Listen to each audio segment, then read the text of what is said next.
हरे कृष्णा कृष्णा कृष्णा हरे हरे, हरे राम राम राम हरे हरे। हरे कृष्णा। आप सभी भक्तों का हार्दिक स्वागत है आज की श्रीमद् भागवतम की इस कक्षा में। स्वागतम सुस्वागतम। और हम चर्चा कर रहे हैं श्रीमद् भागवतम चतुर्थ स्कंध और अध्याय नंबर 1 आज हम प्रारंभ करेंगे। तो जल्दी से हम रिकैप करते, कल हमने क्या पढ़ा था।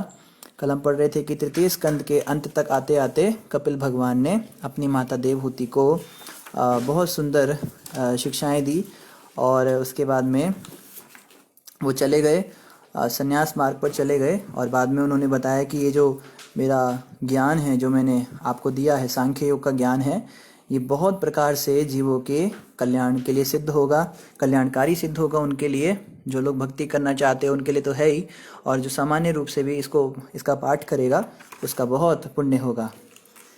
तो इसी के साथ आज चतुर्थ स्कंध हम प्रारंभ करेंगे। एक नया कॉन्सेप्ट शुरू होगा, एक नया विषय शुरू होगा आज से। तो इस चतुर्थ स्कंद के अंदर हम लोग जो हैं लगभग इसमें 19 अध्याय हैं। तो ये केवल 19 अध्याय का ही है, पिछले वाला 32 अध्यायों का था। तो अब जो आगे आगे स्कंद आएंगे उसमें छोटे छोटे स्कंद हैं। 10वां स्कंद फिर लंबा आएगा, उसके फिर 3 भाग होंगे। पर चतुर्थ स्कंद में ज़्यादातर कथाएं ही होंगी, अभी इतनी हैवी फिलॉसफी होगी नहीं।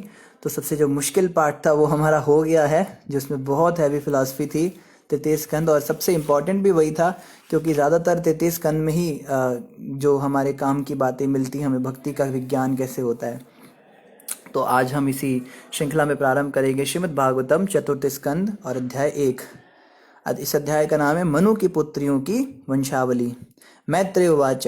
श्री मैत्रेय ने कहा, स्वयंभू मनु की पत्नी शत्रुपा से 3 कन्याएं उत्पन्न हुई, जिनके नाम आकुति, देवहूति तथा प्रसूति थे।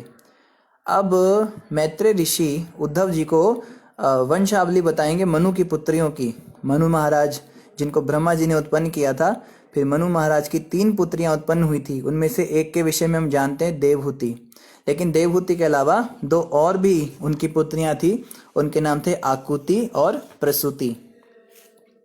आकुति के 2 भाई थे, तो भी राजा स्वयंभू मनु ने इसे प्रजापति रुचि को इस शर्त पर ब्याह था, उसको मैं गोद लूंगा। तो दो भाइयों के होते हुए भी आकुति का बेटा जो है वो उनके पिता को पुत्र रूप में सौंपा गया।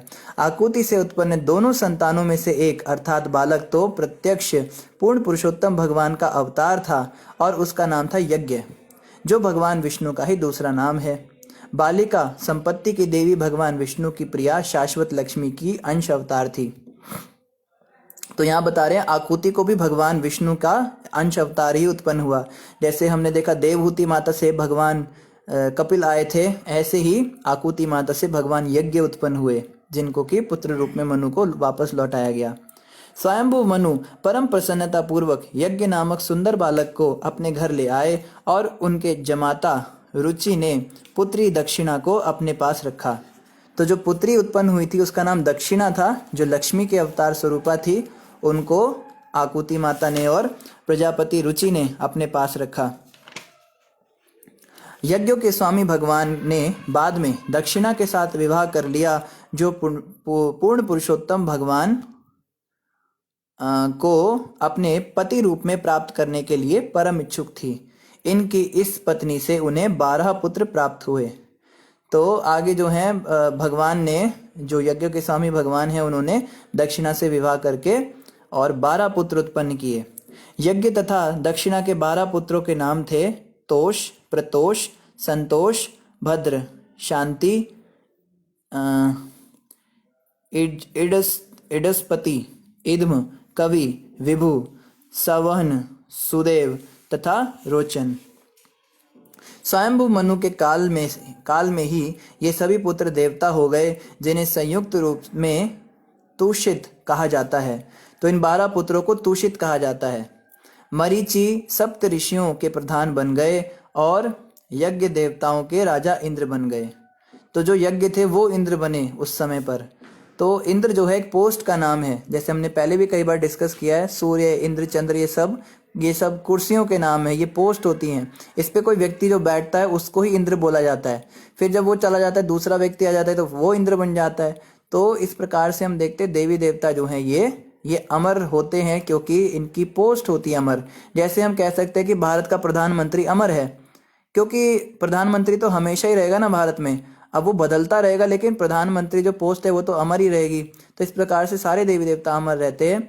तो ये जो यज्ञ थे जिनको जो कि उत्पन्न हुए थे आकुति माता को, यज्ञ जो है वो इंद्र बन गए। स्वयं वो मनु के दोनों पुत्र प्रियवत तथा उतानपाद अत्यंत शक्तिशाली राजा हुए और उनके पुत्र तथा पौत्र उस काल में तीनों लोकों में फैल गए। तो राजा उतानपाद और राजा प्रियव्रत ये दोनों देवहूति माता के भाई थे, यानी मनु महाराज के दो पुत्र थे और दोनों ही बड़े प्रतापशाली हुए। और इनके जो पुत्र थे वो पुत्र और पौत्र थे ये पूरे लोक में फैल गए, तीनों लोकों में फैल गए। हे पुत्र, स्वयंभू मनु ने अपनी परम प्रिया कन्या देवहूति को कर्दम मुनि को प्रदान किया। ये तुम जानते हैं देवहूति को कर्दम मुनि को प्रदान किया गया था। मैं इनके संबंध में तुम्हें पहले ही बता चुका हूं और तुम उनके विषय में प्रायः पूरी तरह सुन चुके हो। स्वयंभू मनु ने प्रसूति नामक अपनी कन्या ब्रह्मा के पुत्र दक्ष को दी। तो जो दूसरी कन्या थी प्रसूति, उसका विवाह हुआ ब्रह्मा के पुत्र दक्ष से। दक्ष प्रजापति हम सभी जानते हैं जो आगे चल के शिव जी के ससुर बनेंगे। तो दक्ष प्रजापति से, यानी दक्ष प्रजापति जो थे वो, अब हम कनेक्ट कर पाएंगे बहुत सारी चीजें। चतुर्थ स्कंद बड़ा रोचक आने वाला है। तो दक्ष प्रजापति देवहूति माता के ये हो गए ना, क्या हो गए, जीजा हो गए, यानी शिव जी उनके क्या हो गए, आप लोग खुद ही समझ लीजिए क्या हो गए। तो प्रजापतियों में से एक थे। दक्ष के वंशज तीनों लोकों में फैले हुए हैं। दक्ष के जो वंशज हैं बहुत सारे थे। दक्ष प्रजापति दक्ष थे संतान उत्पन्न करने में, उन्होंने बहुत सारी संतानें उत्पन्न की थी। पहले यज्ञों से संतानें उत्पन्न होती थी, ये संभोग क्रिया से नहीं होती थी। यज्ञ करते थे, यज्ञ में से खूब सारे पुत्र आते थे, 10,000 पुत्र एक साथ पैदा होते थे। मैं तुम्हें कर्दम मुनि की नवों कन्याओं के विषय में पहले ही बतला चुका हूं। वे 9 विभिन्न ऋषियों को सौंप दी गई थी। तो हमने तृतीय स्कंद में पढ़ा था कि कर्दम मुनि के 9 कन्याएं हुई थी और वो कौन कौन से ऋषियों को सौंपी गई। अब मैं नवों कन्याओं की संतानों का वर्णन करूंगा, तो मुझसे उनके विषय में सुनो। तो जो लोग कहते हैं कि हमारे शास्त्रों में बस पुत्र पुत्र पुत्र होता है, लड़के को आगे रखते हैं, लड़कियों का कुछ वंशावली बताते ही नहीं, लड़की तो बस पैदा होती है और किसी दूसरे पति के पास, किसी दूसरे आदमी के पास चली जाती है, पति बनाकर उसको किसी दूसरे घर में चली जाती है, उसका तो कोई वंशावली। तो देखो यहाँ पे बताया जा रहा है कर्दम मुनि की जो 9 पुत्रियां थी उनकी वंशावली भी बताई गई है। ऐसा नहीं कि खाली पुत्रों की वंशावली बताई गई। ये समय के साथ जो है विकृति डाली गई जानबूझ के, ताकि हम अपने सनातन धर्म को कोसें और उससे दूर हो जाएं, बिछड़ जाएं उससे। पर हमारा सनातन धर्म बिल्कुल भी वैसा नहीं है जैसा हमें बताया जाता है। हमारी क्षत्रिय कन्याओं को इवन यहाँ तक भी इच्छा थी कि वो स्वयं अपना पति चुनती थी। ऐसा नहीं होता था कि उनको बुरखे में रखा जाए और जहाँ गला बांधना हो वहीं पे गले बांध दो, उनको किसी मौलवी को दे दो या किसी को दे दो। वो बिल्कुल स्वतंत्र होती थी, वो अपनी इच्छा से किसी भी राजकुमार के गले में माला डाल देती थी, जो भी उसको अच्छा लगता था। तो ये सब बातें जो है बिल्कुल पेचीदा बेकार बातें हैं। कर्दम मुनि की पुत्री कला का ब्याह मरीचि से हुआ, जिससे 2 संतानें हुई जिनके नाम थे कश्यप तथा पूर्णिमा। तो कश्यप ऋषि जो हैं ये कला के पुत्र थे। इनकी संतानें सारे विश्व में फैल गई। हे विदुर, कश्यप तथा पूर्णिमा नामक 2 संतानों में से पूर्णिमा के 3 संतानें उत्पन्न हुई जिनके नाम विरज, विश्वग तथा देवकुल्या थे। इन तीनों में से देवकुल्या श्री भगवान के चरण कमल को धोने वाला जल थी, जो बाद में स्वर्गलोक की गंगा में बदल गई। तो गंगा का भी यहाँ पे पूरा इतिहास आ गया। गंगा कौन थी? ये देवतुल्या नाम की कन्या थी। नहीं, कश्यप तथा पूर्णिमा नामक 2 संतानों में पूर्णिमा की 3 संतानें उत्पन्न हुई। तो ये पूर्णिमा की संतान थी। और पूर्णिमा किसकी संतान थी? कला की संतान थी, यानी कि देवहूति माता की ये नातिन थी और यही आगे चल के गंगा बन गई। अत्रि मुनि की पत्नी अनुसूया ने 3 सुप्रसिद्ध पुत्र उत्पन्न किए। ये हैं सोम, दत्तात्रेय तथा दुर्वासा। दुर्वासा जी को भी हम अच्छी तरह से जानते हैं, दुर्वासा जी की बड़ी कथा सुनी है। दत्तात्रेय भगवान को भी जानते हैं। और सोम जो है वो चंद्रदेव का नाम होता है, सोम। तो ये तीनों कितने प्रसिद्ध पुत्र हैं, ये तीनों अनुसूया और अत्रि जी के पुत्र हैं, जो भगवान ब्रह्मा विष्णु तथा शिव के अंशावतार थे। सोम ब्रह्मा के अवतार थे, दत्तात्रेय भगवान विष्णु के अवतार थे तथा दुर्वासा शिव जी के अंश प्रतिनिधि स्वरूप थे। विदुर उवाच, ये चैप्टर बड़ा इंटरेस्टिंग है, इसमें सब कनेक्ट कर पाएंगे हम। यह सुनकर विदुर ने मैत्रेय से पूछा। अब विदुर जी ने मैत्रेय से एक प्रश्न किया, हे गुरु, ब्रह्मा विष्णु तथा शिव जो संपूर्ण सृष्टि के सृष्टा पालक तथा संहारक हैं, अत्रि मुनि की पत्नी से किस प्रकार उत्पन्न हुए? तो देखो यहाँ पे कितना आनंद आता है। ऐसा नहीं कि बस मैत्रेय जी सुनाए जा रहे हैं और विदुर जी सुने जा रहे हैं। विदुर जी को जहां पे भी कंफ्यूजन होता है वो क्वेश्चन करते हैं। तो इन्होंने कहा कि आपने कहा कि ये ब्रह्मा विष्णु महेश जो हैं अनुसुईया के गर्भ से अंश रूप में उत्पन्न कैसे हो गए, ऐसा कैसे हुआ? तो अब सुनिए, मैत्रेय उवाच, मैत्रेय जी ने कहा, अनुसुईया से विवाह कर लेने के बाद जब अत्रि मुनि को ब्रह्मा ने वंश चलाने के लिए आदेश दिया तो वे अपनी पत्नी के साथ कठोर तपस्या करने के लिए ऋक्ष नामक पर्वत की घाटी में गए। उस पर्वत घाटी में निर्विंध्या नामक नदी बहती है।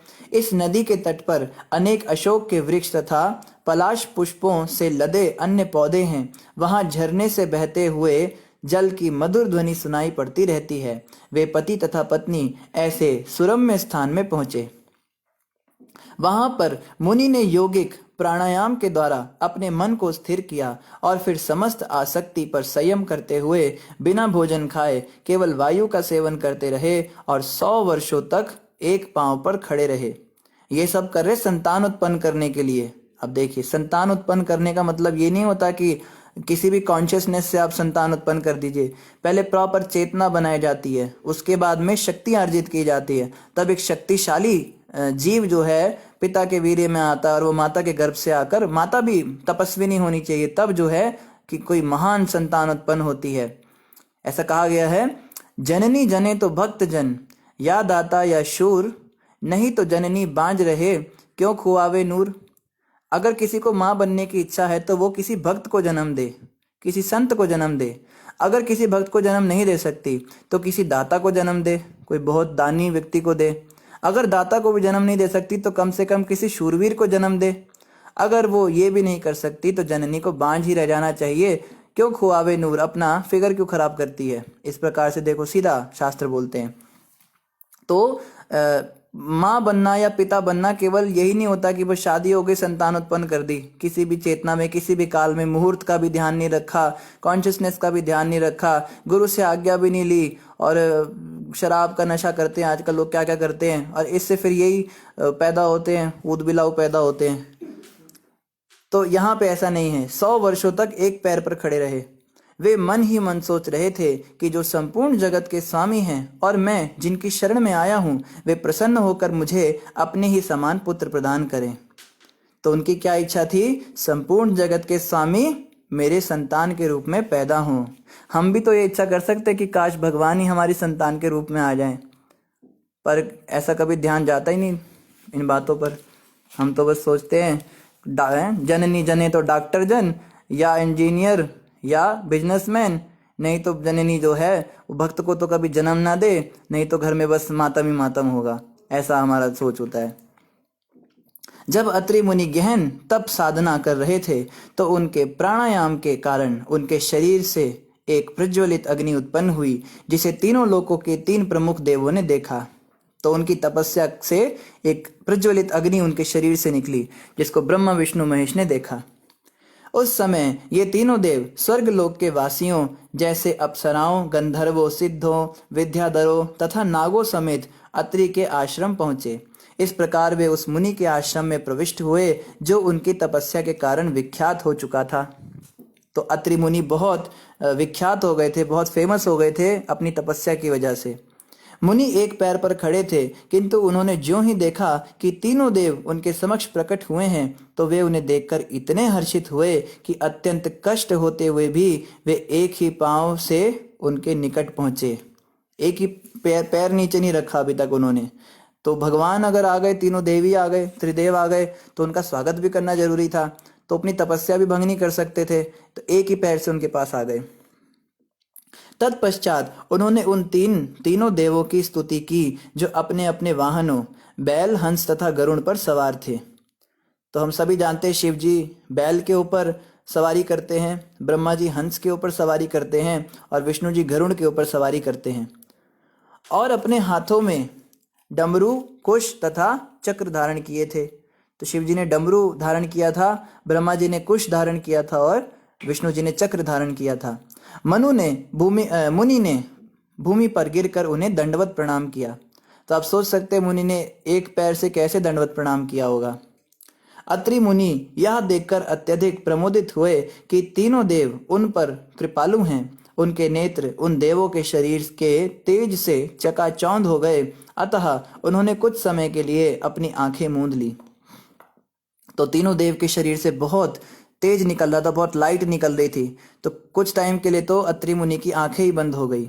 अत्रि रुवाच, तो अब अत्रि जी ने बोला, किंतु पहले से उनका हृदय इन देवों के प्रति आकृष्ट था, अतः जिस तिस प्रकार उन्होंने होश संभाला और वे हाथ जोड़कर ब्रह्मांड के प्रमुख अधिष्ठाता देवों की मधुर शब्दों में स्तुति करने लगे।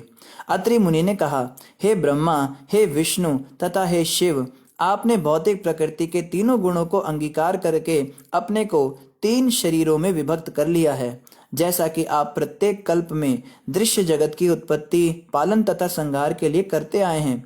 मैं आप तीनों को सादर नमस्कार करता हूँ और मैं जानना चाहता हूँ कि मैंने अपनी प्रार्थना में आप में से किसको बुलाया था।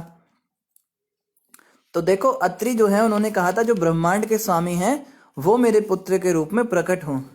तो अब तीनों ही आ गए। तो अब अत्रि जो है वो कंफ्यूज हो गए कि मैंने बुलाया तो एक को था, ये 3 कैसे आ गए, अब तीनों में से किसको मैंने बुलाया था, समझ में तो आ नहीं रहा है। तो उन्होंने सीधा ही उनसे पूछ लिया कि अब आप कृपा करके मुझे ये बताइए, बहुत अच्छा किया आप आ गए, मैं तो बड़ा धन्य हुआ आप तीनों से ही, पर अब मुझे ये भी बताइए कि बुलाया किसको था मैंने आप तीनों में से। मैंने तो पूर्ण पुरुषोत्तम भगवान के ही समान पुत्र की इच्छा से उन्हीं का आवाहन किया था और मैंने उन्हीं का चिंतन किया था। यद्यपि वे मनुष्य की मानसिक कल्पना से परे हैं, किंतु आप तीनों यहाँ पर उपस्थित हुए हैं। कृपया मुझे बताइए कि आप यहाँ कैसे आए हैं, क्योंकि मैं इसके विषय में अत्यधिक मोहग्रस्त हूँ। तो पहले तो उन्होंने क्वेश्चन कर दिया कि आप तीनों में से किसको मैंने बुलाया। फिर उनको लगा कि कहीं इनको बुरा ना लग जाए, हो सकता है कि ये तीनों किसी और काम से आए हो। कई बार ऐसा हो जाता है ना कि हम सोच रहे होते हैं किसी के विषय में कि कोई मेहमान आने वाला है, पर आ कोई और जाता है तो हम उसी को मेहमान समझ बैठते हैं। तो इन्होंने सोचा हो सकता है ब्रह्मांड के स्वामी अभी ना आए हो, ये लोग ऐसे किसी काम से आए हो मिलने के लिए। एक बार क्या हुआ, एक हरिनाम संकीर्तन निकल रहा था हमारा, तो भक्त लोग जा रहे थे सड़क पर, हरे हरे कृष्णा करते हुए जा रहे, बहुत सुंदर। तो रास्ते में जो है खूब फूलों की वर्षा होने लगी है। एक गली में पहुंचे, छत से फूलों की वर्षा हो रही है और मालाओं पे मालाएं डली जा रही है। सभी भक्तों को मालाएं डाल दी और खूब लोग आके बाहर और नाच रहे हैं और ये कर रहे हैं। तो भक्त लोग सोचने लगे इन लोगों को किसने बताया था कि हम आने वाले हैं। तो हम में से तो किसी ने बताया नहीं था, ना इनको मालाएं पकड़ाई थी हमने, ना फूल दिए थे बरसाने के लिए, ये अपने आप से कैसे कर रहे हैं। तो सोचा चलो आ गए होंगे तो चले गए आगे। तो बाद में पता लगा कोई प्रधानमंत्री की रैली निकलने वाली थी, उन लोगों ने इनको मालाएं पकड़ाई थी लोगों को और फूल दिए थे बरसाने के लिए। अब जब पीछे से उनकी मंडली आई तो ये सब घरों में बैठे हुए सो रहे हैं। तो वो कहते हैं अरे इतनी मालाएं दी, इतने वो दिए फूल, कोई बरसा ही नहीं रहा, कोई माला ही नहीं पहना रहा। तो उनका घर उन्होंने खटखटाया, बोला भाई आ गई रैली, क्या कर रहे हो। कहते रैली तो निकल गई। तो भक्तों की तो जय जयकार हो गई। तो ऐसे जो है कभी कभी कंफ्यूजन हो जाता है कि जो आने वाला होता है उसकी जगह कोई और आ जाता है। तो अत्रि जी को लगा कहीं ऐसा ना हो कि ये लोग ऐसे किसी काम से आ गए हों। तो उन्होंने अब इस श्लोक में पूछा कि अच्छा आप लोग ये बताइए मुझे कि आपका यहाँ आने का प्रयोजन कैसे हुआ, आप यहाँ पे कैसे आए, क्योंकि मैं इस विषय में अत्यधिक मोहग्रस्त हो गया। मैत्रेय उवाच, मैत्रेय महामुनि ने कहा। अत्रि मुनि को इस प्रकार बोलते हुए सुनकर तीनों महान देव मुस्कुराए और उन्होंने मृदु वाणी में इस प्रकार उत्तर दिया। देवा उचुहु, तीनों देवताओं ने अत्रि मुनि से कहा, हे ब्राह्मण, तुम अपने संकल्प में पूर्ण हो, अतः तुमने जो कुछ निश्चित कर रखा है वही होगा, उससे विपरीत नहीं होगा। हम सब वे ही पुरुष हैं जिनका तुमने ध्यान किया है और इसलिए हम सब तुम्हारे पास आए हैं। तो अत्रि मुनि आप कंफ्यूज मत होइए, हम वही हैं जिसको आपने बुलाया था। हम कोई और नहीं है। हे मुनिवर, हमारी शक्ति के अंश स्वरूप तुम्हारे पुत्र उत्पन्न होंगे और हम तुम्हारे कल्याण के कामी हैं, अतः वे पुत्र तुम्हारे यश का संसार भर में विस्तार करेंगे। तो ऐसे तपस्या करके जब भगवान की कृपा से हमको संतान मिलती है, तो देखो यहाँ बताया वो तुम्हारे यश का संसार भर में विस्तार करेंगे। और हमें जो संतानें होती हैं वो बस सिर दर्दी का ही विस्तार करेंगे, उनका और कुछ काम नहीं होता। इस प्रकार उस युगल के देखते ही देखते तीनों देवता ब्रह्मा, विष्णु तथा महेश्वर अत्रि मुनि को वर देकर उस स्थान से ओझल हो गए। तत्पश्चात ब्रह्मा के आंशिक विस्तार से सोमदेव उत्पन्न हुए, यानी चंद्रदेव जो हैं ये ब्रह्मा जी के विस्तार स्वरूप हैं। विष्णु से परम योगी दत्तात्रेय, जिनके विषय में हम जानते हैं दत्तात्रेय जी के 22 गुरु बने थे, जो कि भगवान विष्णु के ही अवतार हैं, तथा शंकर शिव जी से दुर्वासा उत्पन्न हुए। तो दुर्वासा ऋषि जो हैं वो शिव जी के अंशावतार हैं। अब तुम मुझसे अंगिरा के अनेक पुत्रों के संबंध में सुनो। अब अंगिरा ऋषि के बारे में बताता हूँ। अभी तो अत्रि ऋषि के बारे में बताया। अंगिरा की पत्नी श्रद्धा, ये सब देवहूति माता की पुत्रियों का वंशावली चल रहा है। अंगिरा की पत्नी श्रद्धा ने 4 कन्याओं को जन्म दिया, जिनके नाम सिनीवाली, कुहू, राका तथा अनुमति थे। इन 4 पुत्रियों के अतिरिक्त उसके 2 पुत्र भी थे। उनमें से एक उतथ्य कहलाया और दूसरा महान विद्वान बृहस्पति था। तो बृहस्पति जो हैं ये अंगिरा ऋषि और श्रद्धा के पुत्र हुए। बृहस्पति जो आगे चल के सभी देवताओं के गुरु बनेंगे। तो देखो, अगर कोई व्यक्ति कहे कि तुम्हारे हिंदुओं के शास्त्र, सनातन धर्म के शास्त्र सब काल्पनिक हैं, तो पहले तो ये सोचो कि इतनी सारी कल्पना कोई कैसे कर सकता है। इतने दुनिया भर के नाम पहले तो वो सोचेगा, इतने सारे नाम, और ऐसा नहीं कि बस खाली नाम लिख के छोड़ दिया, उसको याद रखना पड़ेगा किसका क्या नाम रखा था। क्योंकि अब भागवत के अंदर जो ये नाम आ गए, अब यही जो कथा है ये अगर जैसे मान लीजिए गरुड़ पुराण में आप पढ़ें या फिर आप किसी और शास्त्र को पढ़ें, है ना, जैसे और भी बहुत सारे पुराण होते हैं। कोई व्यक्ति विष्णु पुराण पढ़ रहा है तो वहां पे दुर्वासा मुनि का वर्णन आ गया, तो वहां पे दुर्वासा मुनि के माता पिता का यही नाम मिलेगा जो यहाँ पर है। तो इतनी जटिल है, इतना कॉम्प्लेक्स। अब वहां पे जो लीला हुई उसके विषय में कोई पूछे कि ये कैसे हुआ, तो वो बताएंगे इनका पिछला जन्म जो था उसमें कुछ हुआ था जो ये ऐसा हुआ। तो पिछले जन्म की कथा पढ़ते पढ़ते हम कूर्म पुराण में पहुंच जाएंगे, वहां पे उनके पिछले जन्म की कथा दे रखी होगी। तो ये सब इंटर रिलेटेड हैं सारे के सारे हमारे शास्त्र। तो कोई भी व्यक्ति जो पढ़ेगा इन्हें वो तो समझ ही जाएगा कि ये कभी भी कल्पना तो हो ही नहीं सकती, मनोकल्पित। जैसे कई लोग कहते हैं ना कि कोई ऋषि मुनि बैठे थे खाली, तो वो बैठे बैठे कहानियां लिखते रहते थे।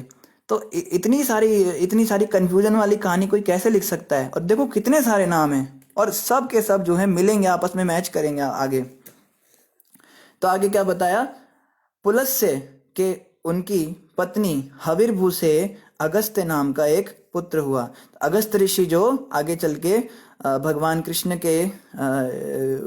कृष्ण उनको भी, उनके साथ भी बड़ी लीला होगी अगस्त्य मुनि की। तो ये हविर्भू से उत्पन्न हुए, जो अपने अगले जन्म में दाहाग्नि बना। इसके अतिरिक्त पुलस्त्य के एक अन्य महान तथा साधु पुत्र हुआ जिसका नाम था विश्रवा। विश्रवा के विषय में हम जानते हैं ना, रावण के पिता का नाम था विश्रवा।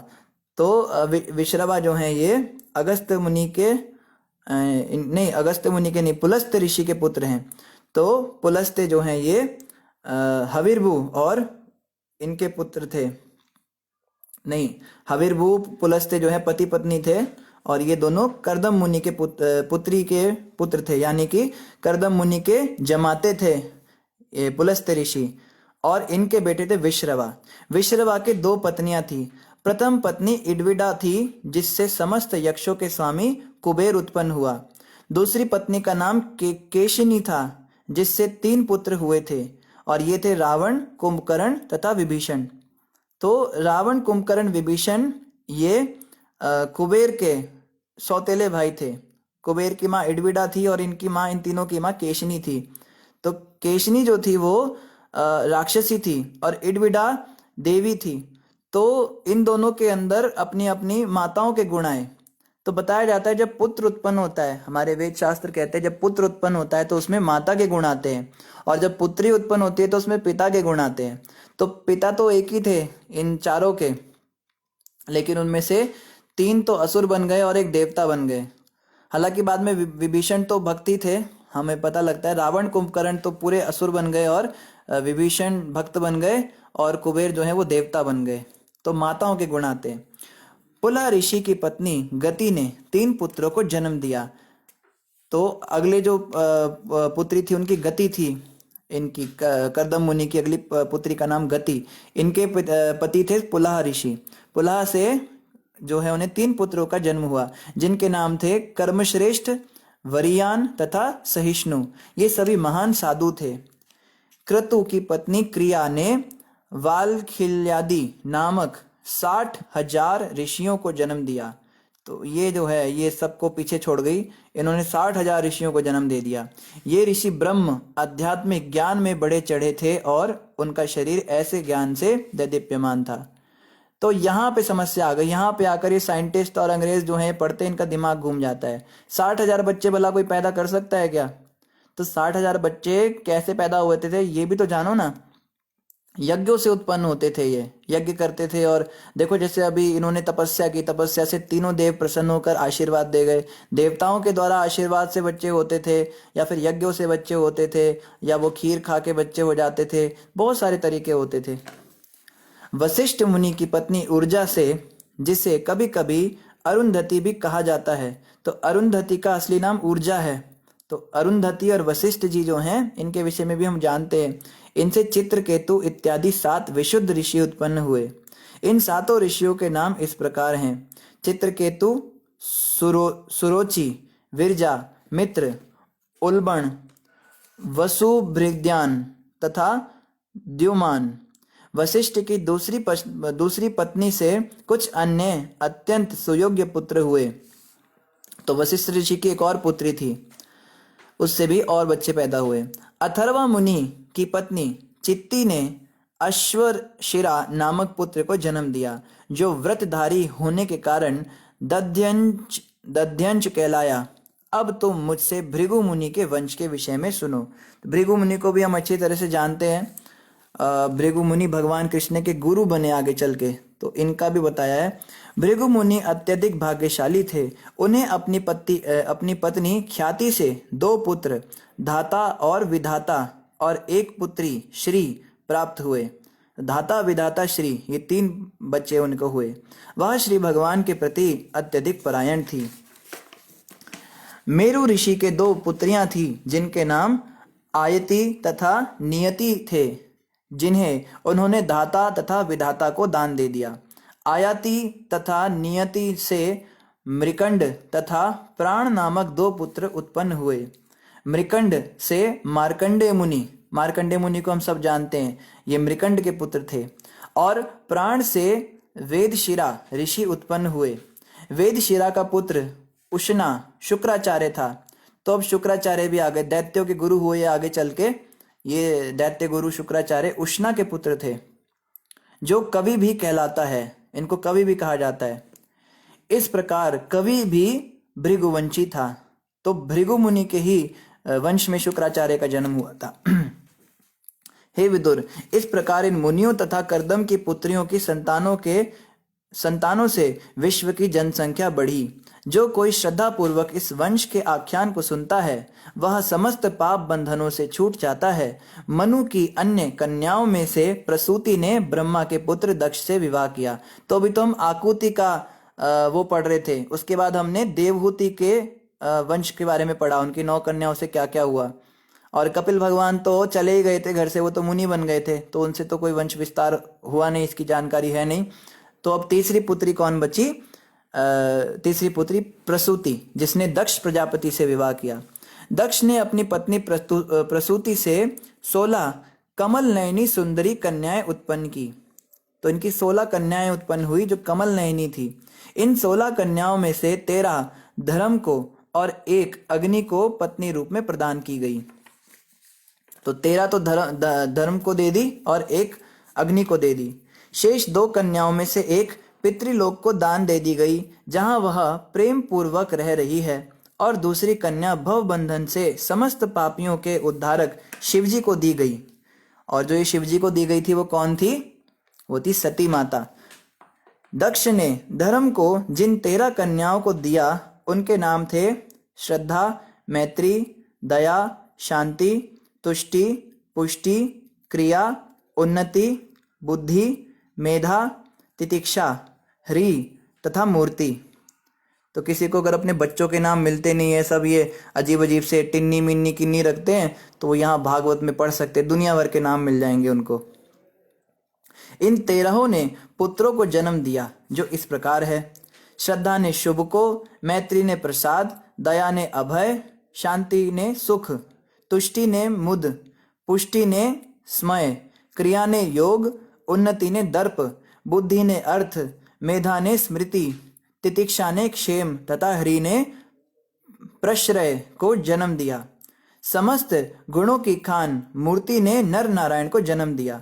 तो नर नारायण ऋषि जो थे, इनका भी आ गया यहाँ पे, ये मूर्ति के पुत्र थे जो कि दक्ष की पुत्री थी, यानी कि नर नारायण ऋषि दक्ष के जमाते थे जो पूर्ण पुरुषोत्तम भगवान हैं।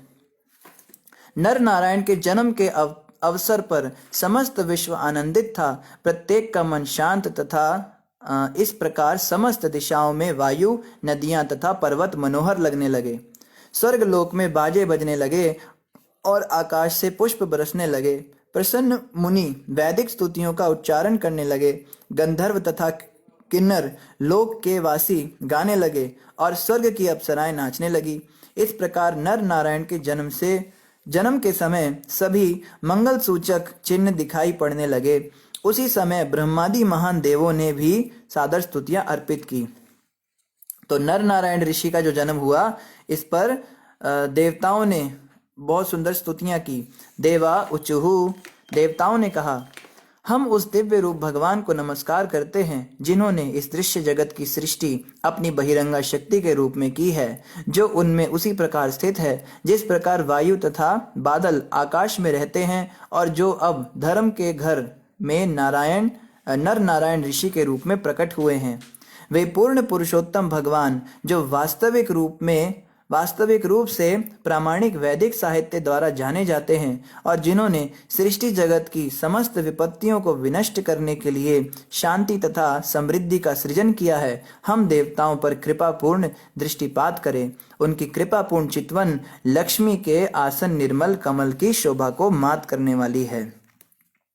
तो इन स्तुतियों से यही पता लगता है कि नर नारायण जी साक्षात विष्णु के ही अवतार हैं।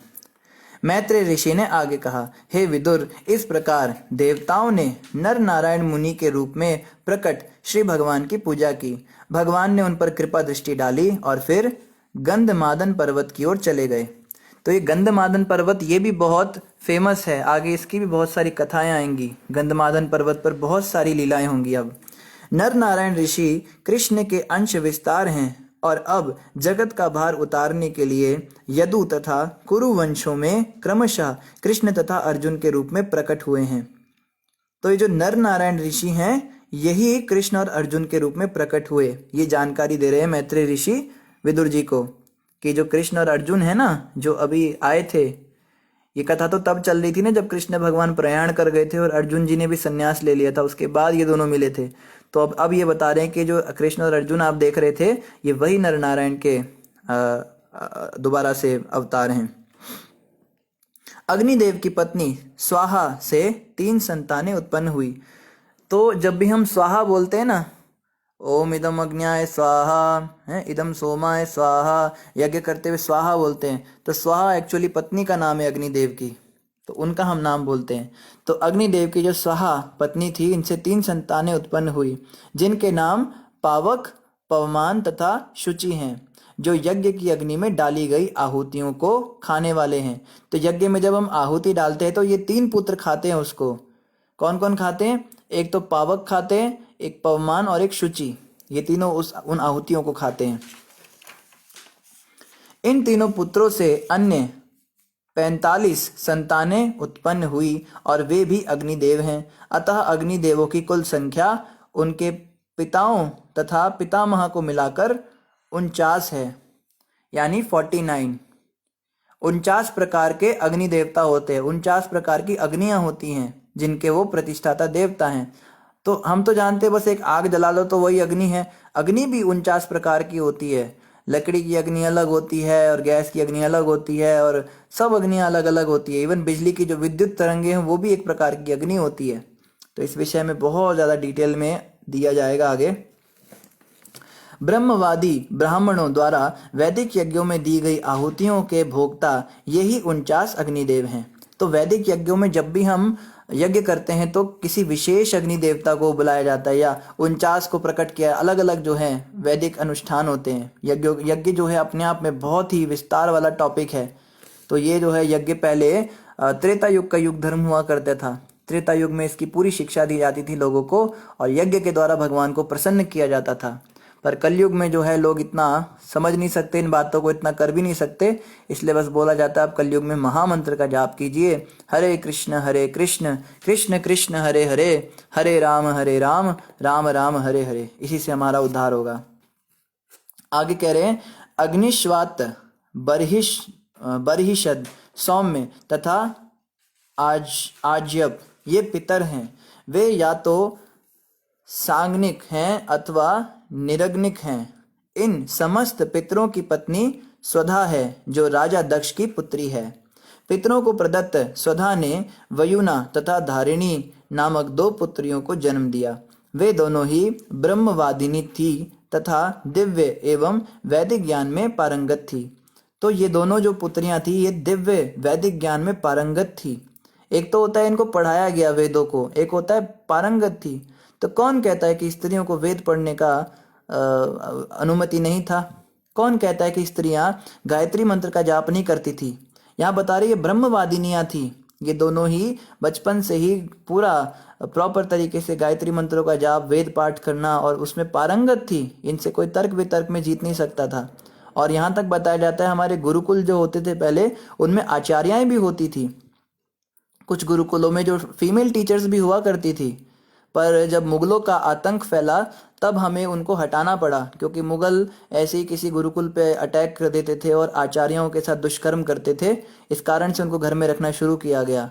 नहीं तो हमारे वैदिक सभ्यता के अंदर ये सब चीज़ें थी ही नहीं जो अब ये लोग हमको मूर्ख बनाकर बता रहे हैं। सती प्रथा होती है और औरतों को जिंदा जलाया जाता है और दहेज के नाम पे ये होता है। ये सब कुरीतियां हैं सनातन धर्म में। सनातन धर्म था क्या पहले जानो तो सही। वेद शास्त्र पढ़ो तो सही, अपने पुराणों को पढ़ो तो सही, पढ़ो तो पता लगे ना क्या था। तब तो इन गलत लोगों को हम जवाब दे पाएंगे जो हमें हमारे ही धर्म के खिलाफ भड़काकर और धर्म परिवर्तन करा रहे हैं। कोई क्रिश्चियन बना रहा है, कोई मुसलमान बना रहा है, कोई कुछ बना रहा है, कोई आदिवासी बना रहा है। तो ये सब इसी कारण से हो रहा है। जो पढ़ता नहीं अपने शास्त्रों को वही व्यक्ति ऐसे इन धर्मों में जाएगा। इतने महान सनातन धर्म को छोड़कर कोई ऐसा व्यक्ति ही हो सकता है। कोई पढ़ने के बाद तो नहीं जा सकता, इतना तो डाउट एकदम क्लियर है हमारा। इसीलिए हमें खाली सुनना नहीं है। हम कथाएं सुनते सुनते बहुत साल बीत जाते हैं। प्रभु जी बहुत अच्छी लगती है कथा सुननी। अरे प्रचार भी तो करो आगे। तुम जो सुन रहे हो दूसरों को बताओ भी तो। इसमें से कोई पॉइंट मिल गया, कहीं पे बात छेड़ी, कोई टॉपिक छेड़ा, वहां पे मार दो उस पॉइंट को। कोई जैसे आपकी बात चल रही है किसी से कि बलि दी जाती थी, सनातन धर्म में जानवरों को मारा जाता था, तो उनको तुरंत आप टोको। नहीं भैया, बलि जो होती थी उसमें जो जानवर होते थे उनको देखते ही देखते उन्हें मनुष्य शरीर मिल जाता था। उन जानवरों को 84 लाख योनि पार करके मनुष्य जन्म मिलता, लेकिन यज्ञ के द्वारा उनको ऐसे ही मिल जाता था मनुष्य का शरीर, और सबकी आंखों के सामने ये होता था। पर समय के साथ जो है बलि प्रथा बंद है। कलयुग के अंदर बलि निषेध है। कलयुग में 4 चीजें मना है, बलि उनमें से एक है। बलि देना मना है, संन्यास लेना मना है, नियोग करना मना है। नियोग मतलब अपने देवर से संतान उत्पन्न करना, ये मना है अब कलयुग के अंदर। और गोमेध यज्ञ बंद है, अश्वमेध यज्ञ बंद है। ये सब मना किया गया क्योंकि कलयुग के लोग क्वालिफाइड ही नहीं होंगे सब काम करने के लिए। तो आपको टोकना चाहिए ना उस समय पे जहाँ पे बात हो कि सनातन धर्म में तो स्त्रियों को बिल्कुल सम्मान नहीं दिया जाता था। हिंदू धर्म में अच्छा वो पाश्चात्य सभ्यता आ गई, अब स्त्रियों को उड़ने दो, इनको खुला छोड़ो। ये बेचारी अब जी पा रही हैं, पहले बस इन्हें घरों में ही बंद रखा जाता था। तो जवाब दो ना कि भागवत में तो ऐसा कहीं नहीं वर्णन है, वहां पे तो ब्रह्मवादिनियों का भी वर्णन है जिनको वेद शास्त्र पढ़ाए जाते थे। तो जवाब देना सीखे ना, ऐसे थोड़ा ना बस कथा सुनते जा रहे हैं और बहुत अच्छा लग रहा है, पुण्य मिल रहा है। पुण्य तो मिल ही रहा है, पर हमें प्रचार भी करना है। प्रभुपाद कहते थे our movement is preaching movement. तो आगे बता रहे, सती नामक 16वीं कन्या भगवान शिव की पत्नी थी, किंतु उनसे कोई संतान उत्पन्न नहीं हुई। तो सती माता से कोई संतान उत्पन्न नहीं हुई, यद्यपि वे सदैव अपने पति की अत्यंत श्रद्धापूर्वक सेवा में संलग्न रहने वाली थी। इसका कारण यह था कि सती के पिता दक्ष शिव जी के दोष रहित होने पर भी उनकी भर्त्सना करते रहते थे। फलतः परिपक्व आयु के पूर्व ही सती ने अपने शरीर को योग शक्ति से त्याग दिया था। तो हम सभी जानते हैं कि सती माता के पिता दक्ष शिव जी से बड़ी ईर्ष्या करते थे, और इस कारण से सती माता ने समय होने से पहले ही, अपना पूरा परिपक्व शरीर होने से पहले ही अपने शरीर का देह त्याग कर दिया था, इसलिए उन्हें से कोई संतान उत्पन्न नहीं हुई। इसी के साथ हमारा चतुर्थ स्कंद का अध्याय 1 समाप्त हुआ। अब हम जो है अध्याय 2 पढ़ेंगे। अध्याय 2 है दक्ष द्वारा शिव जी को शाप। विदुर उवाच, विदुर ने पूछा, जो दक्ष अपनी पुत्री के प्रति इतना स्नेहवान था, वह शीलवानों में श्रेष्ठतम भगवान शिव के प्रति इतना ईर्ष्यालु क्यों था? उसने अपनी पुत्री सती का अनादर क्यों किया? तो मैत्री जी ने जैसे ही बताया ना कि सती को कोई संतान नहीं हुआ, ऐसा ऐसे हुआ, तो विदुर जी ने तुरंत प्रश्न पूछ दिया कि ऐसा क्यों था। अब देखो, अब भगवान शिव और दक्ष की पूरी कथा एकदम विस्तार से आएगी। बहुत ही इंटरेस्टिंग कथा है ये। भगवान शिव समग्र संसार के गुरु, शत्रुता रहित, शांत और आत्मतुष्ट व्यक्ति हैं। वे देवताओं में सबसे महान हैं। यह कैसे संभव हो सकता है कि ऐसे मंगलमय व्यक्ति के प्रति दक्ष वैर भाव रखता?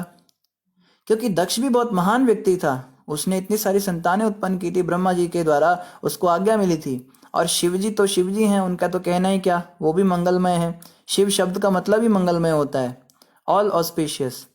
तो ऐसे मंगलमय शिव के प्रति दक्ष जैसे महान व्यक्ति ने अपना द्वेष भाव कैसे उत्पन्न किया? ये कैसे हो सकता है?